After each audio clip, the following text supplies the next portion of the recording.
उम्मीद है आप सब खैर खैरियत से होंगे। आज हम यूनिट 3 जो कि हमारे पास है ट्रॉमा एंड सेल इंजरी के एमसीक्यू सॉल्व करने जा रहे हैं, जो कि हमारे पास पैथोफिजियोलॉजी का एक चैप्टर है। ठीक है, तो सबसे पहले एमसीक्यू एमसीक्यू नंबर 1 के morphologically there are dash type of necrosis. Morphologically अगर हम स्ट्रक्चर बेस पे जाए, शेप बेस पे जाए, तो हमारे पास नेक्रोसिस के कितने टाइप्स हैं। ठीक है, तो इसमें करेक्ट ऑप्शन कौन सा है? Option A 2, option B 3, option C 4, option D 5। तो correct option is option D. हमारे पास 5 किस्म के नेक्रोसिस हैं on the base of morphology या स्ट्रक्चर। ठीक है, फिर necrosis is dash process, reversible process या lack of oxygen to the tissue, या नॉट रिवर्सिबल, या ब्लेबिंग एट द पेरिफेरी। तो नेक्रोसिस क्या है? एक नॉन रिवर्सिबल प्रोसेस है। ठीक है, MCQ number 2, in hypoxic cell injury cell swelling occurs because of increase intracellular. Hypoxic cell injury जब होती है, यानी जब ऑक्सीजन की कमी होती है और उसकी वजह से सेल इंजर्ड होता है, सेल में इंजरी होती है, तो उस दौरान जो सेल स्वेलिंग होती है वो किस वजह से होती है? ऐसा क्या, ऐसी कौन सी चीज़ है जो कि सेल के अंदर ज़्यादा होती है तो उसकी स्वेलिंग होती है हाइपोक्सिक सेल इंजरी के दौरान? तो option A lipid, option B protein, option C lipofuscin, और ऑप्शन डी वाटर। तो option D water is correct. इसकी वजह से सेल स्वेलिंग होती है हाइपोक्सिक सेल इंजरी के दौरान। ठीक है, MCQ number 3, which tissue is the most susceptible to liquefactive necrosis following ischemic injury? कि कौन सा टिश्यू ऐसा है जो जिसमें इजीली लिक्विफेक्टिव नेक्रोसिस हो सकती है? हमारे पास नेक्रोसिस के टाइप्स है। ठीक है, हमारे पास है coagulative necrosis, caseous necrosis, liquefactive necrosis. ठीक है, इसके अलावा हमारे पास एक और भी है। तो ये हमारे पास टाइप्स है। तो लिक्विफेक्टिव नेक्रोसिस किस में इजीली होता है, कौन से आर्गन में इजीली होता है? तो याद रखिए कि ब्रेन में इजीली लिक्विफेक्टिव नेक्रोसिस होता है। ठीक है, MCQ number 4. A patient suffers a stroke and has left-sided weakness and paralysis in the upper extremity.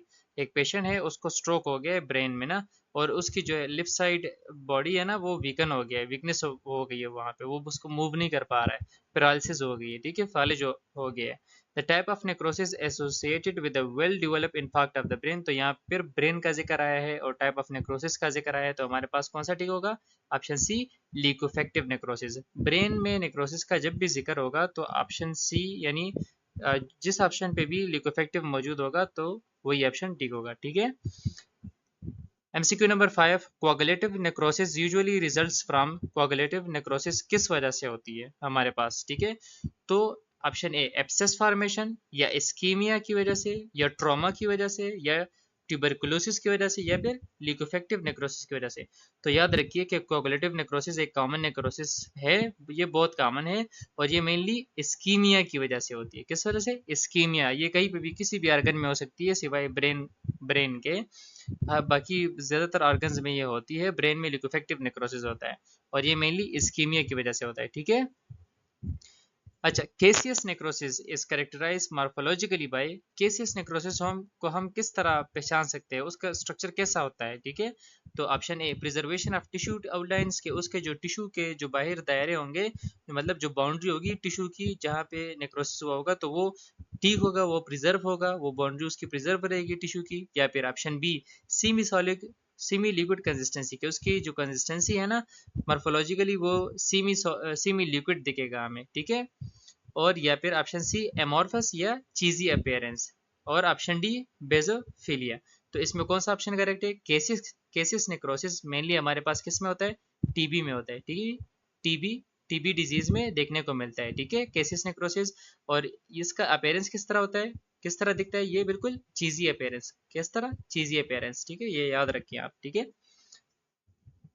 MCQ number 7. The pattern of cell death that is characterized by the conversion of a single cell to an acidophilic body, usually with the loss of nucleus but with the preservation of its shape to permit recognition of cell boundaries, is termed के cell death का वो pattern, यहाँ पे cell death की बात की गई है, ठीक है। तो सेल डेथ का वो पैटर्न के उसमें आपको क्या देखने को मिलता है कि एक single cell for example conversion हो जाती है उसकी, ठीक है। सेल डेथ के दौरान सिंगल सेल की कन्वर्जन होती है किसमें, एसिडोफिलिक बॉडी में, कि वो एक एसिड लविंग बॉडी में कन्वर्ट हो जाता है, और साथ साथ उसका न्यूक्लियस खत्म हो जाता है, तबाह हो जाता है, सही है, रिमूव हो जाता है, लेकिन जो उसके बाउंड्रीज है, सेल के बाउंड्रीज है, वो प्रिजर्व रहते हैं, वो सही शेप में रहते हैं, वो प्रिजर्व रहते हैं। तो ये कौन से प्रोसेस में होता है, सेल डेथ वाले कौन से प्रोसेस में? तो option A, apoptosis is correct, ठीक है। MCQ number 8, program cell death is called, program cell death को हम क्या बोलते हैं? ऑप्शन ए, सेल्यूलर एडाप्टेशन, या option B, trauma, option C, apoptosis, option D, necrosis. तो प्रोग्राम सेल डेथ को हम क्या बोलते हैं? एपोप्टोसिस। अगर एक्सीडेंटल सेल डेथ की बात होती तो फिर हमारे पास क्या ठीक होता? ऑप्शन डी, नेक्रोसिस, ठीक है। MCQ number 9, which of the following is an example of agent capable of producing a toxic metabolite and indirect chemical injury? के नीचे जो एग्जाम्पल दिए गए हैं इनमें से कौन सा एग्जाम्पल ऐसा है जो कि क्या प्रोड्यूस करता है? एक टॉक्सिक मेटाबोलाइट को प्रोड्यूस करता है और इनडायरेक्ट केमिकल इंजरी काज कराता है। तो option A, alcohol, option B, aspirin, option C, carbon monoxide, option D, mercury poisoning. तो इसमें कौन सा ऑप्शन करेक्ट है? ऑप्शन ए, अल्कोहल, ठीक है। MCQ number 10, a pathologist notes cloudy swelling. क्या नोट करता है? उसे क्या देखने को मिलता है कि क्लाउडी स्वेलिंग उसको देखने को मिलती है, ठीक है। Cloudy hydrophilic change and fatty change in a patients liver. कहाँ पे? पेशेंट के लिवर में, ठीक है। फैटी चेंज, एक तो क्लाउडी स्वेलिंग उसको देखने को मिलती है, फैटी चेंज देखने को मिलता है लिवर में, ठीक है, पेशेंट को लिवर में। और उसको हिस्ट्री में क्या है कि अल्कोहल अब्यूज की वजह से, उसको अल्कोहल अब्यूज की वजह से फैटी चेंज हुआ है, लिवर उसका जो है ना वो सारा फैट से भर गया है, सही है, और स्वेलिंग भी देखने को मिल रही है लिवर में, सही है। तो these morphological changes are example of, तो ये किसके एग्जांपल है? ये जो हमने क्लाउडी स्वेलिंग पढ़ा, फैटी चेंज पढ़ा, ये किस चीज के एग्जांपल है? तो option A, patterns of cell death, option B, early neoplastic change, option C, irreversible cell injury, option D, reversible cell injury. तो इसका ऑप्शन कौन सा करेक्ट है? Reversible cell injury. Reversible cell injury की वजह से इसलिए क्योंकि लिवर जो है ना वो 3 स्टेजेस में इफेक्ट होता है। पहला स्टेज होता है फैटी चेंज, फिर एक और स्टेज आती है बीच में हेपेटाइटिस वगैरह जिसमें होता है, फिर आखिर में सिरोसिस होता है। तो जो फर्स्ट स्टेज होता है ना फैटी चेंज, उसको हम रोक सकते हैं। अगर फर्स्ट स्टेज पे रोक लेना तो हम अपने लिवर को बचा सकते हैं। और वो किस तरह बचा सकते हैं? फैटी चेंज से किस तरह वापस रिकवर कर सकते हैं? अगर अल्कोहल बंद कर देना वो पेशेंट, तो उसका जो फैटी चेंज आया था लिवर में वो खत्म हो जाएगा, तो वो रिकवर हो जाएगा, ठीक है। तो अल्कोहल खत्म करने की वजह से हम उसको रिवर्स कर सकते हैं। तो option D is correct, reversible cell injury, ठीक है। MCQ number 11, dash is characterized by the ghostly dead appearance of cell. के सेल किस तरह अपीयर होते हैं, किस तरह जाहिर होते हैं कि मतलब मर चुके हैं, फुल मर चुके हैं, इस तरह बूथ मर चुके हैं, इस तरह अपीयरेंस देखने को मिलती है। तो वो कौन सा है हमारे पास, ठीक है। तो ऑप्शन डी, कोआगुलेटिव नेक्रोसिस, ठीक है। MCQ number 12, fragmentation of the nucleus. के जब न्यूक्लियस की फ्रेगमेंटेशन होती है तो उसके लिए कौन सा टर्म यूज किया जाता है, ठीक है। तो option A, karyolysis, option B, pyknosis, option C, karyorrhexis, option D, exudate. तो ऑप्शन ए में क्या है? कैरियोलाइसिस। तो इसका मतलब है कि न्यूक्लियस की फुल डिसोल्यूशन को क्या बोलते हैं कि वो फुली डिजॉल्व हो जाए, तो कैरोलाइसिस यूज करेंगे। लेकिन यहाँ पे तो फ्रेगमेंटेशन की बात हो रही है, तो ये ऑप्शन गलत है, ठीक है। Option B, पाइकोनोसिस। पाइकोनोसिस जब न्यूक्लियस कंडेंस करता है, न्यूक्लियस कंडेंसेशन के लिए पाइकोनोसिस यूज करता है, लेकिन यहाँ पे तो फ्रेगमेंटेशन का जिक्र है, तो ये ऑप्शन भी गलत है। तो कौन सा ऑप्शन ठीक है? कैरियोरेक्सिस, ठीक है। और एक्सुडेट तो एडेमा के लिए यूज होता है। MCQ number 13, the enlargement of the left ventricle in hypertensive heart disease an example of, कि जब हाइपरटेंशन में जो हमारा left side of the heart में लेफ्ट वेंट्रिकल enlarge होता है तो वो किसका एग्जांपल है? आया वो इस्कीमिया की वजह से, इन्फाक्शन की वजह से, हाइपोक्सिया की वजह से, या नन ऑफ द अबव? इसमें करेक्ट ऑप्शन कौन सा है? नन ऑफ द अबव, ठीक है। MCQ number 14, which of the following is genetic cause of cell injury. इनमें से कौन सा ऐसा काज है जो जेनेटिक काज हो सेल इंजरी के लिए, मतलब जिसमें हमें पता चले कि सेल इंजरी किसी जेनेटिक काज की वजह से हुई है ना। तो ऑप्शन ए, हाइपोक्सिया इस्कीमिया, गलत। ऑप्शन बी, फिजिकल एजेंट्स, गलत। ऑप्शन सी, केमिकल एजेंट, गलत। ऑप्शन डी, नाम में ही जाहिर है साइटोजेनिक काज, नाम में ही जाहिर है साइटोजेनेटिक डिफेक्ट। तो साइटोजेनेटिक डिफेक्ट में जेनेटिक काज की वजह से सेल को इंजरी होती है, ठीक है। MCQ number 15, all of the following are the emotional symptom of trauma। के जितने भी नीचे हैं वो सारे इमोशनल सिम्टम है ट्रॉमा के, ठीक है, लेकिन एक के अलावा। तो डिनाइल ये भी इमोशनल है, ऑप्शन बी एंगर तो ये भी इमोशनल सिम्टम है ट्रॉमा का, ऑप्शन सी सैडनेस ये भी इमोशनल है, ऑप्शन डी फैटिग ये ऑप्शन जो है ना ऑप्शन डी करेक्ट है, ठीक है, ये इमोशनल सिम्टम नहीं है, ठीक है। MCQ number 16. A series of changes that accompany cell death, largely resulting from the degradative action of enzymes on lethally injured cell is known as, कि वो सीरीज ऑफ चेंजेस जो हमें देखने को मिलती है ना, वो मुस्तकिलन जो एक सीरीज में चेंजेस आ रही होती है, सही है, और उस उन चेंजेस की वजह से सेल की डेथ हो जाती है, ठीक है, largely resulting from the degradative action of enzyme, और वो किस वजह से होती है, वो एंजाइम्स की वजह से, ठीक है, कि बहुत सारे एंजाइम एंजाइम क्या करें सेल की डेथ काज करा रहे हैं, तो वो कौन सा टाइप है हमारे पास, नेक्रोसिस, ठीक है। डैश आकर when an auto immune disease और infection damage your blood vessels, कि अगर कोई ऑटो इम्यून डिजीज या इन्फेक्शन क्या करे, आपके जो ब्लड वेसल को है डैमेज करे, ब्लड वेसल को अगर कोई ऑटो इम्यून डिजीज या इन्फेक्शन डैमेज करे, तो फिर क्या उसको क्या बोलेंगे, कौन सा टाइप ऑफ नेक्रोसिस होगा, वो फिर वो फिब्रिनॉइड नेक्रोसिस होगा, ठीक है, वो क्या होगा, फिब्रिनॉइड नेक्रोसिस होगा, ठीक है। यहाँ पे फेट नेक्रोसिस भी लिखा है, तो इसका भी याद रखिए कि फेट नेक्रोसिस ट्रॉमा के रिजल्ट की वजह से हमें देखने को मिलता है, किस वजह से, हमें ज्यादा ट्रॉमा केसेस में फेट नेक्रोसिस जो है देखने को मिलता है, क्या चीज, ट्रॉमा, ट्रॉमा की वजह से फेट नेक्रोसिस हमें देखने को मिलता है, ठीक है। MCQ number 18. Burns, deep cold radiation, mechanical trauma, electric shock are the example of dash cause of cell injury, कि जितने भी ऊपर हमने काजेस पढ़े ना, तो ये किस किस्म के काजेस हैं सेल इंजरी के लिए, तो हाइपोक्सिया है, नहीं, इसमें तो बिजली और ट्रॉमा और इलेक्ट्रिक और मैकेनिकल की बात की गई है, तो हाइपोक्सिया तो नहीं है, बायोलॉजिकल भी सारे नहीं है, ठीक है, बायोलॉजिकल भी सारे नहीं है, तो फिर कौन से हैं, physical, yes, physical causes of cell injury. MCQ number 19. Type of necrosis mostly occur in pulmonary TB, TB में कौन सा नेक्रोसिस ज्यादा देखने को मिलता है हमें, तो स्टार्टिंग में मैंने आपको बताया था कि टीबी में हमें ज्यादा केसेस नेक्रोसिस देखने को मिलते हैं। ल्यूकोफेक्टिव कहाँ पे देखने को मिलते हैं, ब्रेन में, ठीक है, स्टार्टिंग में बोल दिया था मैंने आपको कि ब्रेन में हमें ज्यादातर ल्यूकोफेक्टिव नेक्रोसिस देखने को मिलता है, ठीक है, और कोगुलेटिव नेक्रोसिस वो जनरली हर ऑर्गन में आपको देखने को मिलेगा, इस्कीमिया की वजह से होता है, और फिर ट्रॉमा की वजह से, ठीक है। MCQ number 20.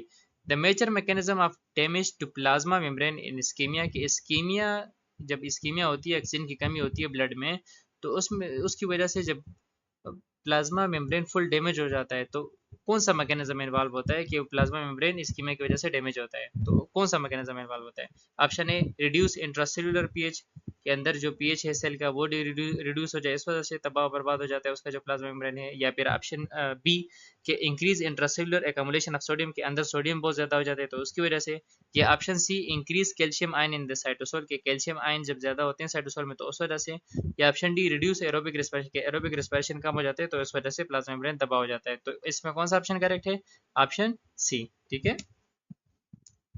MCQ number 21. Out of various free radical species the following radical is most reactive, इनमें से कौन सा फ्री रेडिकल ज्यादा रिएक्टिव है, नीचे जो ऑप्शन दिए हैं, option A super oxide, option B hydrogen peroxide, option C hydroxyl, option D nitric oxide, तो option C is correct, hydroxyl बहुत ज्यादा रिएक्टिव है। MCQ number 22. Enzymatic digestion is the predominant event in the following type of necrosis, कि कौन से type of necrosis में enzymatic digestion हमें ज्यादा देखने को मिलती है, ठीक है, तो वो कौन सा है, ऑप्शन बी लिकोफेक्टिव नेक्रोसिस, ठीक है, ये याद रखें, लिकोफेक्टिव नेक्रोसिस में एंजाइमेटिक डाइजेशन ज्यादा देखने को मिलती है as compared to other type of necrosis.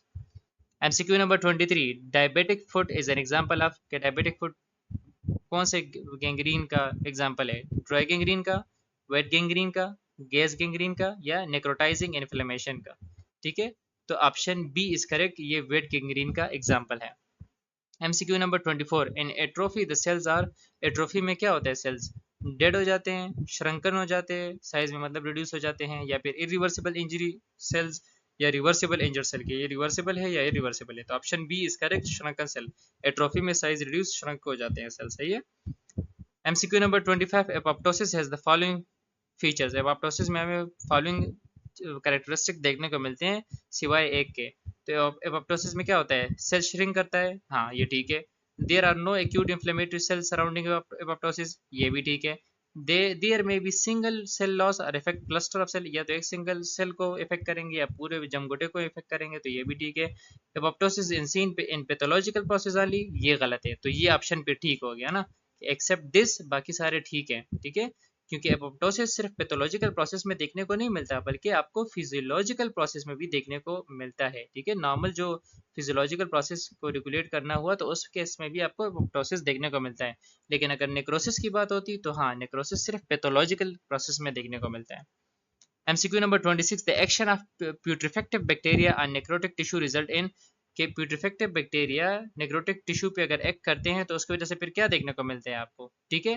तो ऑप्शन सी गैंग्रीन सही है। प्यूट्रिफेक्टिव बैक्टीरिया भी आप बोलेगे क्या है, ये वो बैक्टीरिया है जो मतलब फॉर एग्जांपल कोई डेड बॉडी है, सही है, कोई पेशेंट मर गया या कोई आदमी एक्सीडेंट में मर गया हो साइड पे, और कुछ देर बाद उस पर बैक्टीरिया वगैरह आपको देखने को मिलते हैं ना, तो वो कौन सा बैक्टीरिया कहलाते हैं, प्यूट्रिफेक्टिव बैक्टीरिया, और वो गैंग्रीन काज कराते हैं फिर बॉडी पे। What would be an example of hypertrophy, इनमें से हाइपरट्रॉफी का एग्जांपल कौन सा है, ब्रेस्ट डेवलपमेंट एट प्यूबर्टी, या enlargement of the uterus during pregnancy, या फिर enlargement of the uterus during menstruation, या papilloma virus induced skin wart. तो option B enlargement of the uterus during pregnancy is correct.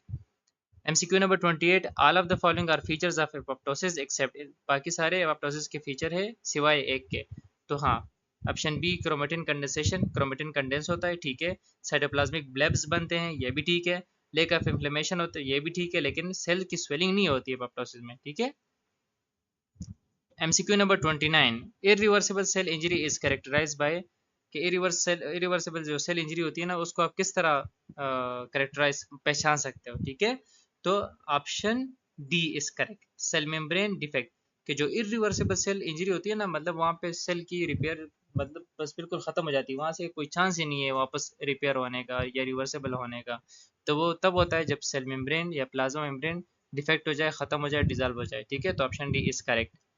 MCQ number 30, caspases are seen in which of the following, caspases आपको कौन से process में देखने को मिलते हैं, सेल डिवीजन में, एपोप्टोसिस में, नेक्रोसिस में, या इन्फ्लेमेशन में। तो option B is correct, apoptosis में, ठीक है।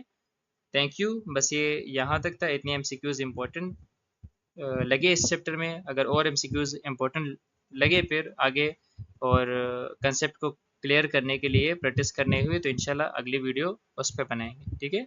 That's it.